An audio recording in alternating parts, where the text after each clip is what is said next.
안녕하세요. 저는 처제와 함께 살고 있는 50대 남자입니다. 어쩌다 처제와 이렇게 함께 살게 되었는지 궁금하신 분들이 많을 것 같습네요.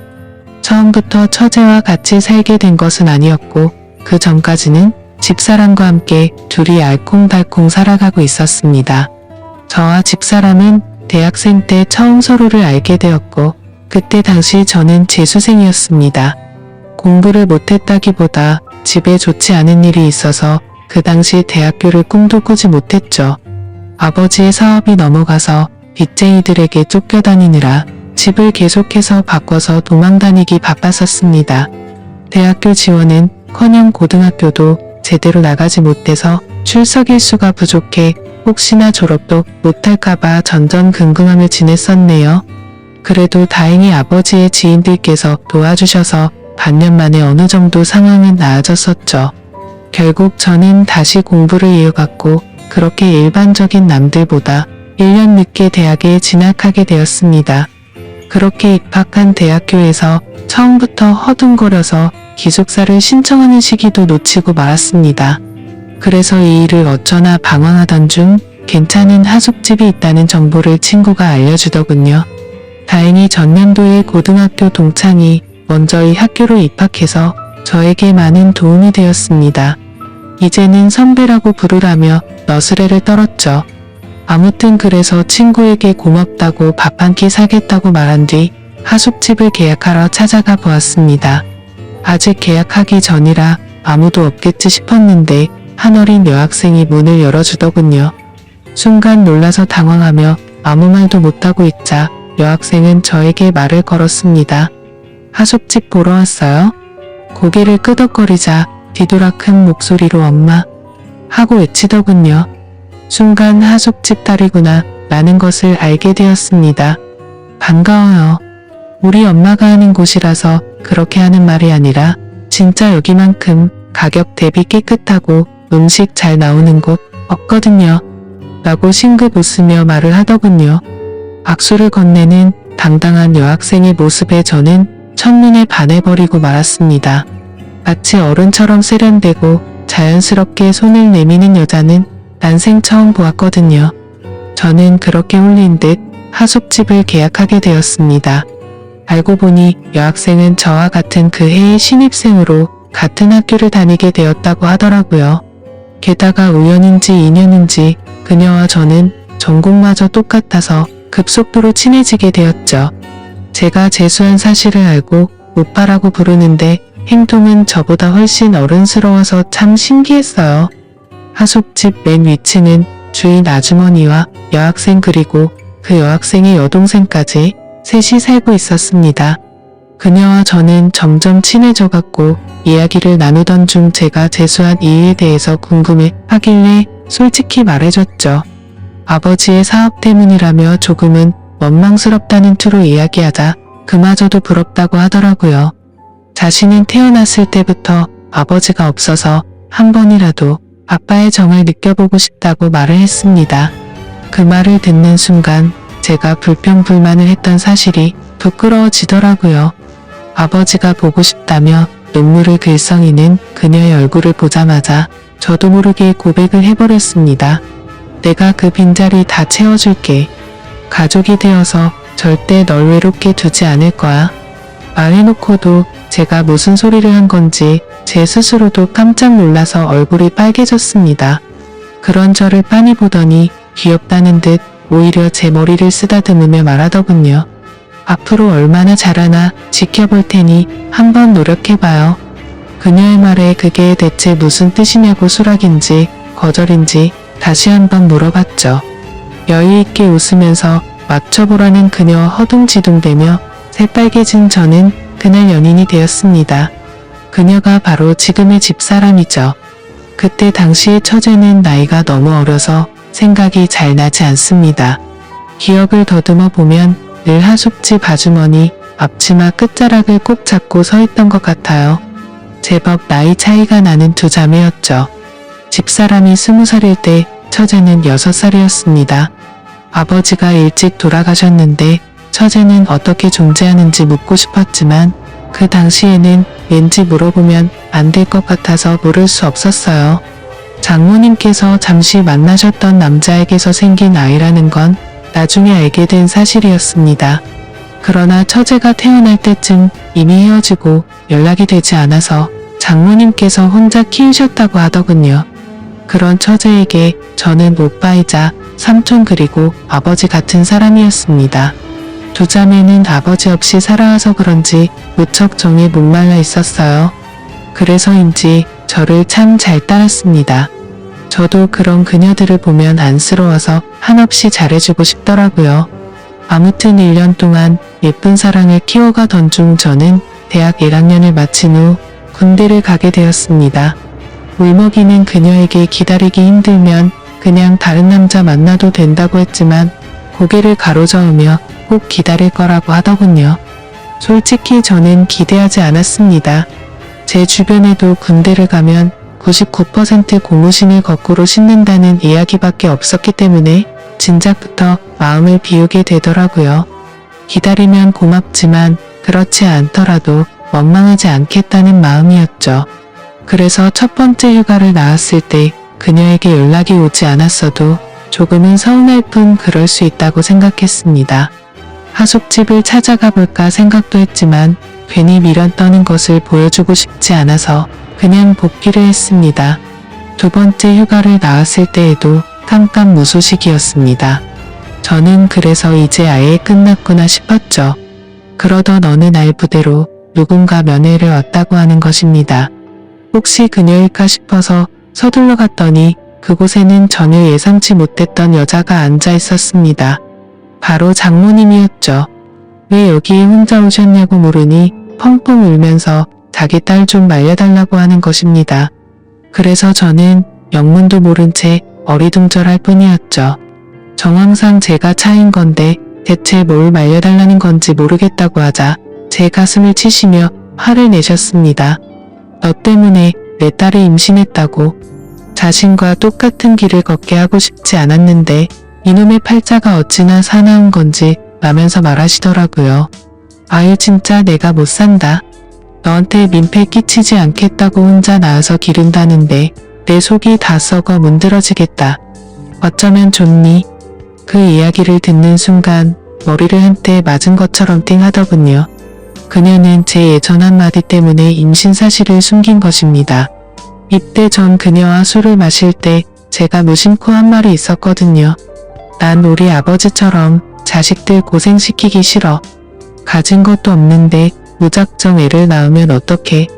애들이 뭐 그냥 알아서 쑥쑥 크는 줄 아는데 진짜 답답해 죽겠다. 난 절대 돈 없이 애들 키우지 않을 거야. 내 능력이 되기 전까지 아이를 가질 생각도 안 할 거고. 만약 내가 돈을 많이 못 벌잖아? 난 그럼 아이를 갖지 않을 거야. 제가 술 기운에 짓걸린 그 말들 때문에 저에게 임신 사실을 알리지도 못하고 혼자 전전긍긍하다가 숨어버린 것이었죠. 저는 너무 미안해서 눈물이 흘렀습니다. 미련한 저 때문에 마음고생을 시켜서 정말 속상했습니다. 그 다음 휴가를 나가자마자 그녀를 찾아가서 무릎을 꿇었습니다. 어느덧 봉긋 나온 배를 황급히 감추며 당황해 하더군요. 너에게 불안감을 줘서 너무 미안해. 우리 결혼하자. 지금처럼 마음 아픈 일 한평생 없도록 노력할게. 정말 잘할게. 제 고백에 그녀는 아무 대답도 않고 가만히 눈을 감고 서 있다가 고개를 끄덕였습니다. 그렇게 저는 아빠가 되었고 남편이 되었습니다. 저희 부모님은 저를 크게 혼을 낼 줄 알았는데 기왕 이렇게 된 거 어떻게 하냐며 남자답게 책임지라고 하시더군요. 다행히 반대하는 사람 없이 행복하게 우리는 결혼할 수 있었습니다. 군인일 때 결혼식을 올리기도 조금은 애매해서 제대를 한 후 진행하기로 했습니다. 집사람도 배가 점점 불러와서 차라리 아이를 낳고 웨딩드레스를 입고 싶다며 그때 가서 식을 올리는 게 좋다고 하더군요. 휴가 나온 날 혼인신고를 미리 하러 동사무소에 가는데 참 기분이 싱숭생숭했습니다. 내가 유부남이라니, 곧 우리를 쏙 닮은 아이가 생긴다니 정말 믿겨지지 않았죠.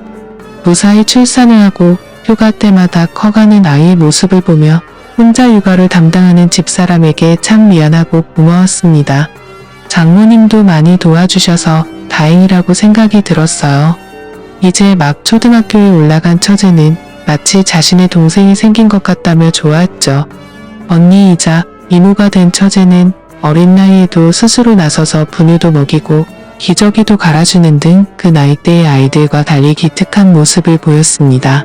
제대 후 우리 둘 다 아직 학생의 신분이라서 졸업 전까지 장모님네 하숙집에서 신세를 지기로 했어요. 대신 제 방은 예전 그 하숙생들의 방이 아닌 맨 위층 집사람의 방에서 같이 지낼 수 있었습니다. 변변찮은 신혼집 하나 마련하지 못해서 미안하다며 취직하자마자 제일 먼저 집을 마련하자고 집사람과 굳게 다짐했습니다. 전 그렇게 졸업을 하고 취직을 했습니다. 처음엔 작은 원룸을 얻어 월세부터 시작했어요. 그 뒤로는 알뜰살뜰 저축을 해서 투룸으로 옮겼고 몇 년 후에는 전세금을 모을 수 있었습니다. 만약 서울이면 엄두도 못 냈을 텐데 지방 도시라서 그나마 가능했던 것 같네요. 그렇게 알콩달콩 살아가고 있을 무렵 불행의 시작을 알리는 전화벨이 울렸습니다. 웬만하면 근무 시간에 전화를 잘하지 않는 집사람인데 대체 무슨 일이지 싶어서 전화를 받았습니다. 아내는 울먹이는 목소리로 장모님께서 쓰러지셨다고 하는 것입니다. 지금 구급차로 이동 중인데 너무 무섭다며 와줄 수 있냐고 하더군요. 저는 곧바로 병원으로 달려갔습니다. 그곳에서는 우리 딸과 처제를 부둥켜 안고 울고 있는 집사람이 있었죠. 그날 그렇게 허망하게 장모님께서는 갑작스러운 심근경색으로 세상을 떠나셨습니다. 몇 명 오지 않는 장례식에서 집사람은 숨 넘어가듯 울다가 몇 번이나 혼절했는지 모릅니다. 아버지 없이 자라서 20대의 어머니까지 잃는 슬픔은 감히 제가 헤아리지 못할 정도였죠. 안타까운 그 모습을 보며 저는 우리 집사람과 우리 딸 그리고 처제까지 내 손으로 지켜야 한다고 결심했습니다. 이후 집사람도 결심한 듯 자신도 일을 하겠다고 하더군요. 4명의 식구가 먹고 살려면 할 수 없다면서 말이죠. 처제도 일찍부터 철이 들어서 학교를 마치고 집에 와서 딸을 봐주겠다고 했습니다. 집사람은 대학교를 겨우 졸업했지만 임신과 출산을 하느라 학점이 그리 좋지 못했고 졸업 후 취업 활동도 없었기 때문에 평범한 회사에 들어가긴 무리였습니다. 하는 수 없이 다른 일을 알아보게 되었죠. 마트 계산원부터 식당, 서빙, 주방, 참모까지 말 그대로 닥치는 대로 일을 하더군요. 그렇게 흘러간 세월이 벌써 30년입니다. 그 사이 많은 변화가 있었죠. 우리 딸은 무럭무럭 바르게 자라서 심지가 곱고 바른 청년을 만나 결혼을 하게 되었습니다. 특이한 점이 있다면 사이가 우리나라 사람이 아닌 것이었죠. 딸은 한국에 잠시 놀러온 독일 청년을 만나 사랑에 빠졌고 그렇게 둘은 결혼을 하게 된 것입니다. 그래서 현재 딸은 독일에서 사위와 거주하고 있고 1년에 한 번씩 한국에 놀러오고 있고요. 처제도 결혼을 하긴 했었습니다. 직장 동료와 만나서 결혼을 했는데 생각보다 결혼 생활이 순탄치는 않았던 것 같았습니다. 자주 싸우고 우리 집에 와서 자고 가는 날이 많길래 집사람과 저는 늘 처제를 걱정했습니다. 대체 무엇 때문에 그리 싸우냐고 물어봐도 걱정하지 말라며 그냥 사랑 싸움이라고 웃고 넘기는데 어떻게 그럴 수 있나요? 딸 같은 마음으로 자꾸 신경이 쓰였습니다. 그러던 어느 날 아내가 심각한 표정으로 제게 말하더군요. 아내가 아무 생각 없이 화장실을 열었는데 그 안에 처제가 샤워를 하고 있었답니다. 그런데 아내는 자신의 눈을 의심했다고 하더라고요. 황급히 몸을 감추는 처제의 팔을 잡아서 자세히 살펴봤는데 팔다리를 제외한 복부와 등에 온통 시퍼런 멍자국이 가득했답니다. 알고 보니 술만 마시면 상습적으로 손을 올리는 인간 같지 않은 놈이었던 거죠. 저는 순간 눈이 돌아서 그 놈을 잡아야겠다며 달려나가려 했지만 집사람과 처제가 저를 말리더군요. 그렇게 감정적으로 하면 똑같은 사람이 된다며 말이죠. 그래서 하는 수 없이 그러진 못하고 아내와 함께 처제가 살던 집으로 향했습니다. 술을 마시고 골려 떨어져 있는 그놈을 뒤로하고 처제의 옷과 짐들을 대충 싸서 들고 나왔습니다. 변호사 비용은 얼마든지 대줄 테니 지금 당장 병원 가서 진단서를 떼고 이혼할 준비를 하라고 했습니다. 그렇게 그날 이후 처제는 이혼을 준비하게 되었던 거죠. 처제에게 왜 진작 이혼하지 않고 있었냐 물어보니 이혼하면 갈 곳이 없는데 어릴 적 신세를 졌었던 우리 집에 또다시 신세를 지고 싶지 않았다고 합니다. 미안해서 차마 그럴 수 없다고 하더군요. 무슨 소리냐며 우린 가족이니 절대 그런 걸로 기죽지 말고 불편하게 생각하지 말라고 다독였습니다.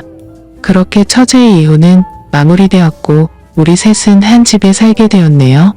그놈과 헤어지기 전부터 마음고생이 심했는지 갈수록 말라가는 처제가 안쓰러웠습니다. 같이 살게 되었으니 맛있는 음식도 넉넉히 먹이며 건강을 되찾게 하고 싶었습니다. 그런데 자꾸 식욕이 없다며 음식을 잘 먹지도 않더군요. 워낙 어릴 적부터 소화를 잘 못 시켰던 처제라서 스트레스 때문에 그런가 보다 생각을 했습니다. 그러던 어느 날 화장실만 갔다 하면 남몰래 구토를 하는 모습을 보게 되었고 사태의 심각성을 깨닫게 되었습니다. 혹시 섭식 장애인가 싶어서 병원에 데려갔는데 의사는 고개를 갸우뚱하며 더 큰 병원에서 검사를 받자고 하더군요. 처제는 별일 아닐 거라고 했지만 저는 겁이 덜컥 났습니다. 바로 다음날 대학병원에 가서 검사를 받았고 결과를 받아든 순간 모두가 좌절에 빠지고 말았습니다. 처제는 위안말기였던 거죠. 왜 진작 병원에 오지 않았냐는 의사의 말에 가족 모두 아무 말도 할 수 없었습니다. 다행히 암세포가 복강 안에만 퍼져서 수술이 가능하다고 하더군요. 먼저 항암 치료로 종양의 크기를 줄이고 수술을 진행한 뒤 다시 항암제를 투여하기로 했습니다. 남몰래 토하던 처제는 이제 하루에도 몇 번씩 구토를 하기 시작하더라고요.